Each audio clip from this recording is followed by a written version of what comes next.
सुविधा कैसे देखिएगा जो ये एक अलायंस की स्थिति बनी हो गया है, और जो अभी बहुत सारी चीजें आपने सुनी, जो पूरी की पूरी एक तस्वीर खींची, जो हमारे सहयोगी जुड़े हुए हैं जम्मू कश्मीर से, क्या आप इसको कैसे देखिएगा? ये कहीं राहुल गांधी ने जिस तरीके से एक अपने आप को बहुत आगे किया है, आगे बढ़ाया है, उन सब के रिपरकेशंस के तौर पर देखा जाए, कैसे लिया जाए कि ये जो कहीं फारूक अब्दुल्ला थोड़ा यू टर्न लिया है, या और संभावनाएं जो बनी है वहां सफलता की, आपकी प्रतिक्रिया? अनम्यूट कीजिएगा सर, अनम्यूट कर लीजिए, अनम्यूट कर लीजिए। मेरी आवाज आ रही है? जी हाँ, जी हाँ, बिल्कुल बिल्कुल। हाँ, धन्यवाद संजीव जी। अभी अश्विनी जी ने जम्मू कश्मीर के का जो जमीनी या मैदानी हकीकत है उसको बयान किया। कुछ चीजों की और ध्यान देना बहुत जरूरी है संदर्भों को समझने के लिए। जम्मू कश्मीर में विधानसभा के पिछले चुनाव 10 साल पहले हुए थे, सन 2014 में। इससे मान के चलिए कि जम्मू कश्मीर के लोग पिछले 10 वर्षों से निर्वाचित सरकार से वंचित हैं, और इस बार भी जो चुनाव हो रहे हैं वो सुप्रीम कोर्ट के दखल के बाद हो रहे हैं। अगर सुप्रीम कोर्ट ने निर्देश न दिया होता तो मुझे नहीं लगता है कि केंद्र सरकार जम्मू कश्मीर में चुनाव कराने को बाध्य होती। जहां तक नेशनल कॉन्फ्रेंस और कांग्रेस के बीच गठबंधन या समझौते का प्रश्न है, तो मुझे नहीं लगता है कि इसमें कुछ भी अप्रत्याशित है।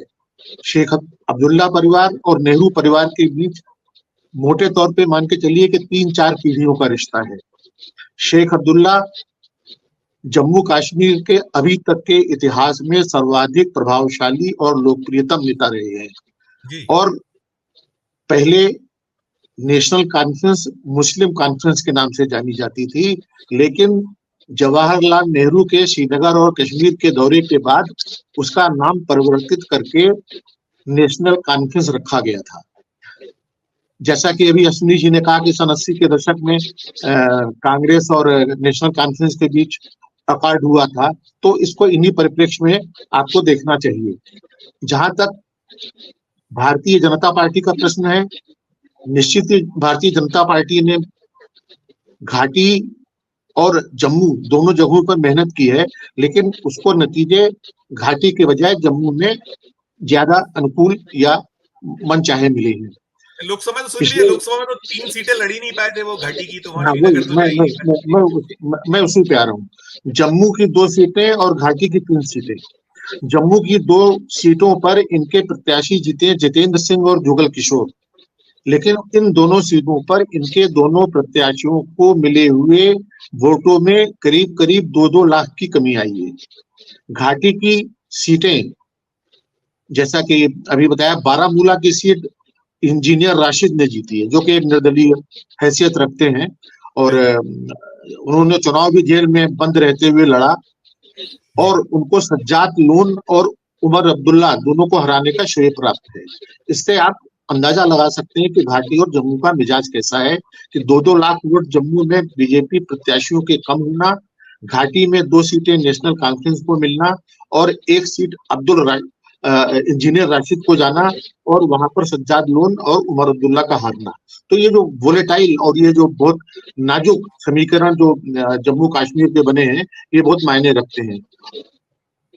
पीडीपी को देखा जाए तो नेशनल कॉन्फ्रेंस और पीडीपी, ये दोनों पार्टियां ऐसी हैं जो घाटी में पर्याप्त प्रभाव रखती हैं, लेकिन जिस तरह से इस चुनाव के नतीजों ने नेशनल कॉन्फ्रेंस को पीडीपी पर बढ़त दी है, उससे ऐसा लगता है कि नेशनल कॉन्फ्रेंस और कांग्रेस का जो गठबंधन है वो आने वाले समय में भारतीय जनता पार्टी को न सिर्फ तगड़ी चुनौती देगा, बल्कि कहीं ना कहीं उसका पलड़ा मुझे भारी प्रतीत होता है। और राहुल गांधी ने वहां जाकर जो कंप्लीट स्टेटहुड की बात कही है, पूर्ण राज्य का दर्जा देने की बात कही है, वो बात जो है घाटी और जम्मू दोनों के लिए मायने रखती है। और ये बड़ी बात यह है कि धारा 370 के विलोपन के 5 साल के बाद ये चुनाव पहली बार हो रहे हैं, और इन चुनावों को एक तरह से वहां पर जनमत संग्रह के तौर पर देखा जाएगा, और ये माना जाएगा कि वहां का अवाम धारा 370 विलोपित करने के पक्ष में है या विपक्ष में है। धारा 370 की हम लोग बात करते हैं तो उसका श्रेय पूरी तौर पर भारतीय जनता पार्टी लेती है, लेकिन आप गौर करें कि किसी भी तरह के इस तरह के जो समझौते या इस तरह के प्रावधान या इस तरह के अनुच्छेद होते हैं वो ऐतिहासिक घटनाक्रम की परिणति हुआ करते हैं। पंडित जवाहरलाल नेहरू ने एक नहीं बल्कि अनेक बार कहा था कि धारा 370 एक अस्थायी प्रावधान है, और जब वो ऐसा कहते थे तो निश्चित ही उनके दिमाग में ये ख्याल रहता था कि 5 साल बाद या 10 साल बाद या 15 साल बाद या 20 साल के बाद इस धारा को हटाया जाएगा। तो इसका श्रेय पूरी तौर पर भारतीय जनता पार्टी लेना और उसके आधार पर कांग्रेस की सरकार पर तरह तरह के लांछन या आक्षेप लगाना मुझे लगता है कि उचित नहीं है।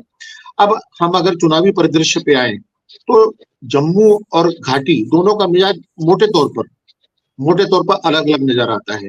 जम्मू में भारतीय जनता पार्टी ने अपने पांव पसारे हैं, लेकिन घाटी अभी भी उसकी दुखती रह गई, और कोई ताज्जुब नहीं कि घाटी में इस बार भी भारतीय जनता पार्टी के लिए अंगूर खट्टे रहे। जहां तक जम्मू की बात है तो जम्मू के मन में भी आशंकाएं घाटी से कम नहीं है। घाटी का दुर्भाग्य यह है कि घाटी के मन की बात कभी भी दिल्ली ने सुनी नहीं। जम्मू और कश्मीर को तो जवाहर टनल जोड़ती है, लेकिन घाटी को और दिल्ली को जोड़ने वाली कोई टनल आज की तारीख में हमारे पास नहीं है कि दोनों के बीच संवाद हो। महबूबा मुफ्ती ने बहुत दिलचस्प बात कही। उन्होंने कहा कि अमित शाह को अपनी हेकड़ी छोड़कर संवाद और लगाव और पारस्परिक सम्मान का रिश्ता बहाल करना चाहिए। अश्विनी जी को पता होगा कि पीओके की 25 सीटें रिक्त रखी जाती हैं विधानसभा में, रखी जाती रही। इन 25 सीटों पर निर्वाचन की दिशा में क्या केंद्र सरकार ने किसी तरह की कोई भी पहल की है, ये सवाल केंद्र की बीजेपी सरकार से पूछा जाना चाहिए। और यदि नहीं की है और आप पीओके को भारत का अविभाज्य अंग मानते हैं तो कहीं ना कहीं आपकी विचारधारा में, आपके निर्णय में, आपके फैसले में खोट है। खड़गे ने बढ़िया बात कही आज श्रीनगर में कि अगर जम्मू कश्मीर के लोगों ने हमें जिता दिया तो हम पूरा देश जीत जाएंगे। वहीं राहुल गांधी ने कहा मोहब्बत की दुकान और नफरत की बात कही उन्होंने, और उन्होंने कहा कि हम सत्ता में आते ही इसको पूर्ण राज्य का दर्जा देंगे। आपने देश में अनेक उदाहरण देखे होंगे जहां पर केंद्र शासित राज्यों को पूर्ण राज्य का दर्जा दिया गया है। इवन पांडिचेरी या पुदुचेरी से भी ये मांग उठ रही है कि हमें पूर्ण राज्य का दर्जा दीजिए। लेकिन जम्मू कश्मीर एक ऐसा राज्य है जो पूर्ण राज्य के दर्जे से केंद्र शासित राज्य की पांत में खड़ा हो गया है, और लद्दाख को भी उससे अलग कर दिया गया है। और वहां पर जो सोनम वांगचुक हैं, जो कि जन प्रतिनिधित्व के तौर पे जिनको बहुत अंतरराष्ट्रीय स्तर पर प्रतिष्ठा प्राप्त है, और उनके कहे पर, उनके किए पर पूरा विश्व गौर करता है, उसे आज तक केंद्र ने किसी तरह के संवाद की पहल नहीं की है। तो ये सारी चीजें हैं। इन सब चीजों को अगर परिप्रेक्ष्य में आप रखें तो मुझे लगता है कि जम्मू कश्मीर का जो जटिल परिदृश्य है वो सामने आता है। इस चुनाव में नेशनल कॉन्फ्रेंस और कांग्रेस का जो गठबंधन है, मुझे लगता है कि उससे घाटी में निश्चित तौर पर भारतीय जनता पार्टी या किसी भी पार्टी के मुकाबले इस गठबंधन को बढ़त हासिल हुई है। और जम्मू में अगर कांग्रेस अपना पुराना वोट बैंक हासिल कर लेती है तो जम्मू कश्मीर में आगामी चुनाव में, जो कि 21 सितंबर को होंगे, और एक बात और है कि कांग्रेस की तैयारियां, मुझे लगता है कि इस बार बहुत संजीदगी से कांग्रेस ये चुनाव लड़ रही है। उसने प्रदेश अध्यक्ष के तौर पर वानी को हटाकर तारिक कर्रा को बनाया है। कर्रा वही है जिन्होंने लगभग 10 साल पहले लोकसभा का चुनाव जीता था, और उस चुनाव में उन्होंने फारूक अब्दुल्ला जैसे दिग्गज को हराया था। और हाल में जो उनके बयान आए हैं उससे लगता था कि गठबंधन के लिए कांग्रेस बहुत ईमानदारी से कोशिश कर रही है। उसी का ये नतीजा है कि आज फारूक अब्दुल्ला, जो कि अब 87 वर्ष के हो चुके हैं, लेकिन मुझे लगता है कि एक बार फिर से वो चुनाव लड़ेंगे। और मुझे आज के तारीख में जो समीकरण बन रहे हैं उससे मुझे लगता है कि जम्मू कश्मीर में कहीं ना कहीं नेशनल कॉन्फ्रेंस और कांग्रेस के गठबंधन को बढ़त हासिल है। और अगर खुदा ना खास्ता इसमें पीडीपी भी आ जाती है तो मुझे लगता है कि जम्मू और कश्मीर में चुनाव के नतीजे क्या होंगे इसका आप अनुमान लगा सकते हैं। हाँ, एक बात और है कि इंजीनियर राशिद की पार्टी भी इसमें कहीं ना कहीं अपनी भूमिका निभाएगी सेना के तौर पर, और सत्ता के समीकरण जो बनेंगे उसमें हम उनकी पार्टी की अवज्ञा या अवहेलना या उसको हम खारिज नहीं कर सकते। सुधीर सर, जो बात कही है अश्विन जी ने, मुझे लगता है कि वहां जो स्थितियां बनेंगी वो जैसे दिल्ली की किसी जो स्थिति बननी है, तो क्या ये जनता तो जान रही होगी, जनता जान रही, लेकिन कुल मिला के क्या, तो फिर इसमें फायदा किसको दिखता है आपको? बहुत छोटी सी टिप्पणी है, राजेश जी की अंदर टिप्पणी लूंगा, समय जी मेरे पास जी कम। देखिए, जैसा भी राजेश जी ने कहा है, नेहरू परिवार के अतीत का उल्लेख किया, तो सम्राट फर्रुख सियर के जमाने में नेहरू परिवार के पुरखे दिल्ली आए थे और नहर के किनारे बस्ती के कारण नेहरू कहलाए। और अश्विनी जी ने अभी वहां का जिस तरह से वहां की मैदानी हकीकत और जमीनी यथार्थ है उसके बारे में कहा।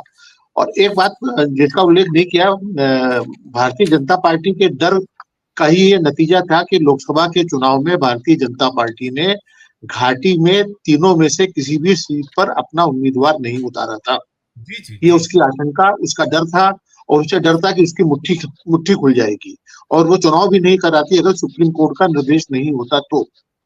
जहां तक धारा 370 की बात है, उसको लेकर जो दावा किया गया था कि औद्योगिकरण हो जाएगा, शांति बहाल हो जाएगी, पर्यटन को बढ़ावा मिलेगा, आतंकवाद खत्म हो जाएगा, ये 4 बड़े मुद्दे थे। आज स्थिति यह है कि आतंकवाद इस वक्त जम्मू में अधिक है, घाटी में कम है। रोजगार की जहां तक बात है तो 370 के विलोपन के बाद ये डर जम्मू वालों को भी है कि उनके जंगल और उनकी जमीन और उनकी नौकरियों पर अब बाहरी लोगों का दखल बढ़ जाएगा। बाहरी लोग न सिर्फ वहां के जमीन ले सकते हैं, वहां पर वहां रोजगार ले सकते हैं, बल्कि वहां उनको वोट देने का अधिकार सुरक्षा बलों और बाहरी लोगों को मिल गया है। तो एक जो जम्मू कश्मीर का अपना एक वैशिष्ट, अपनी एक खूबी, अपनी एक पहचान, अपनी एक अस्मिता थी, वो कहीं ना कहीं खंडित हुई है। और मुझे लगता है कि दिल्ली जो लेफ्टिनेंट गवर्नर वाली आशंका जी जी। अश्विनी जी ने बताई, दिल्ली में लेफ्टिनेंट गवर्नर की रीति नीति और उनके ढर्रे से क्या द्वंद्व पैदा हो गया है और वो नया नया बवाल खड़ा हो रहा है। वहां के मुख्यमंत्री और उप मुख्यमंत्रियों को जेलों में जाना पड़ा है। तो अगर घाटी में इस तरह की घटनाएं आगे चल के घटती हैं, और ये मान के चलिए, मुझे लगता है कि भारतीय जनता पार्टी के लिए घाटी में अंगूर खट्टे रहेंगे और जम्मू में भी अब वो सैचुरेशन पॉइंट तक पिछले चुनाव में पहुंच चुकी है। 10 साल के बिल्कुल बाद बिल्कुल जो बिल्कुल चुनाव हो बिल्कुल। रहे हैं, कहीं ना कहीं उसको घाटा उठाना पड़ेगा। तो आने वाला समय भारतीय जनता पार्टी के लिए अच्छा नहीं है। और लद्दाख को जिस तरह से उन्होंने अलग किया है, जिस तरह से केंद्र शासित राज्य बनाया है, दिल्ली को तो भीगी बिल्लियां पसंद है जो म्याऊं भी ना करें। तो मुझे लगता है कि घाटी इतना आसान वहां की माइंडसेट नहीं है कि जो इन चीजों से काबू में आ जाएगा। संजीव जी। बिल्कुल।